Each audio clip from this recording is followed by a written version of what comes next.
इसके पहले भी यानी ये हिंदू राष्ट्र वाले जो कोर्ट में प्रकरण के पहले भी मैंने असंवैधानिक आरएसएस के ऊपर 4 केसेस डाल के रखी है, जिसमें अवैध शस्त्र पूजन है, अवैध पथ संचलन है, जो लोग तिरंगे को नहीं मानते जिसके कारण तिरंगा हमारा जमा हुआ था पुलिस स्टेशन में, जमा होके भी वो लगभग 14 साल रहा, 13-14 साल रहा, उसके ऊपर भी है। और ये लोग जो रजिस्टर्ड नहीं है उसके ऊपर भी मेरी अर्जी अभी भी बकाया है।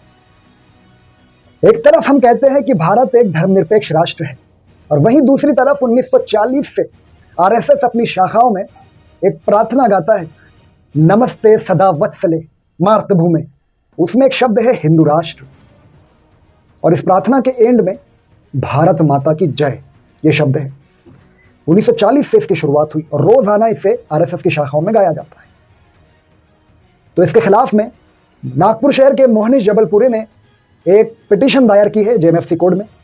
पूरा मामला क्या है, आइए मोहनीश जबलपुरी से ही सुनते हैं। नमस्कार, मैं मोहनीश जबलपुरी नागपुर से। मैंने हाल ही में अभी असंवैधानिक आरएसएस, मैं असंवैधानिक इसलिए कह रहा हूँ क्योंकि जितनी भी सामाजिक संगठनाएं हैं हमारे देश में वो सभी के सभी चैरिटी कमिश्नर ऑफिस में रजिस्टर्ड है, पर असंवैधानिक जो आरएसएस है, राष्ट्रीय स्वयंसेवक संघ, वो उसने अभी तक अपने आप को रजिस्टर्ड करने की ज़रूरत नहीं समझी, क्योंकि उन लोगों को तो कानून से कोई लेना देना है नहीं, संविधान से कोई लेना देना है नहीं। खैर, मैं अभी उसके लिए भी मैंने चैरिटी ऑफिस में मेरी एक अर्जी लगा के रखी है कि राष्ट्रीय स्वयंसेवक संघ मुझे मेरे सभी धर्मों के, समुदायों के भाइयों के साथ में रजिस्टर्ड करने के लिए मैंने 2017 से अपनी वो अर्जी आज भी लगाई हुई है, जो अभी भी पेंडिंग है।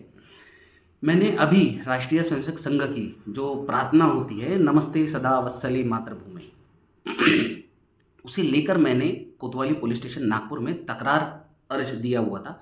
वो तकरार अर्ज देने का उसमें एक प्रमुख कारण ये था कि उसमें एक लाइन है, नमो शक्तिमान हिंदू राष्ट्रंग भूता। मैं आपको फिर से कहता हूँ कि ये आरएसएस की प्रार्थना है, ये कोई भाषण नहीं है। प्रार्थना सभी को पता है कि प्रार्थना हम लोग ग्रहण करते हैं, ठीक है।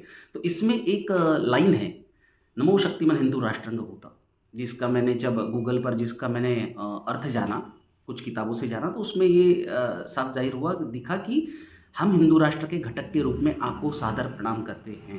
देख के बहुत आश्चर्य हुआ। एक मैं धर्मनिरपेक्ष, यानी मैं धर्मनिरपेक्ष हूँ, मैं भारत के संविधान को मानता हूँ, इसलिए मैं धर्मनिरपेक्ष हूँ। भारत के संविधान ने मुझे धर्मनिरपेक्ष बनाया हुआ है और सभी को पता है कि हमारे देश की अगर हम आत्मा किसी को कहेंगे तो वो हमारा संविधान है। हमारे संविधान के अनुसार अब धर्मनिरपेक्ष हम लोग इसलिए भी है कि हमें भी, यानी जो दूसरे धर्म के जो लोग हैं उन्हें भी एक समान अधिकार मिले, माइनॉरिटीज़ को भी एक समान अधिकार मिले मेजॉरिटी के साथ में देश में रहने का, जीने का। तो उसके लिए मैंने पुलिस स्टेशन कोतवाली में 3 बार मैंने एप्लीकेशन लगाई, 3 बार एप्लीकेशन लगाई और तीनों बार मैंने वो प्रार्थना का और सारी चीज़ों का उल्लेख किया। एक बार मुझे कोतवाली पुलिस स्टेशन से सूचना पत्र भी दिया गया कि आप एविडेंस दीजिए, मैंने एविडेंस भी दिया।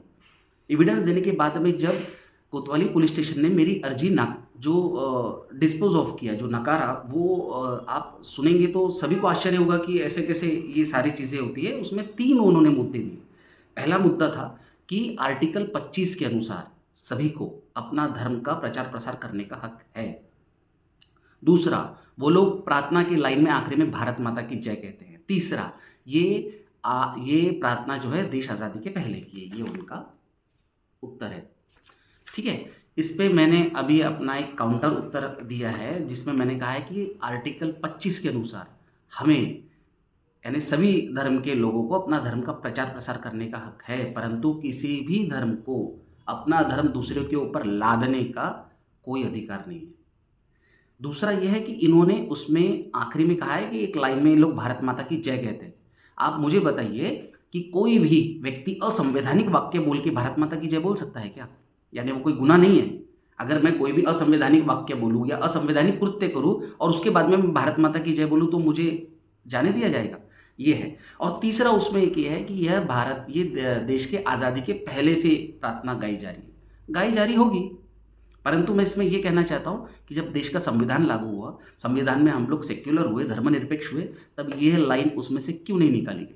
जब पुलिस की तरफ से मेरे इस जवाब का भी कोई आंसर नहीं आया, तो मैं इसको लेकर अभी कोर्ट में गया हूँ और कोर्ट में अभी इसका फैसला होना बाकी है।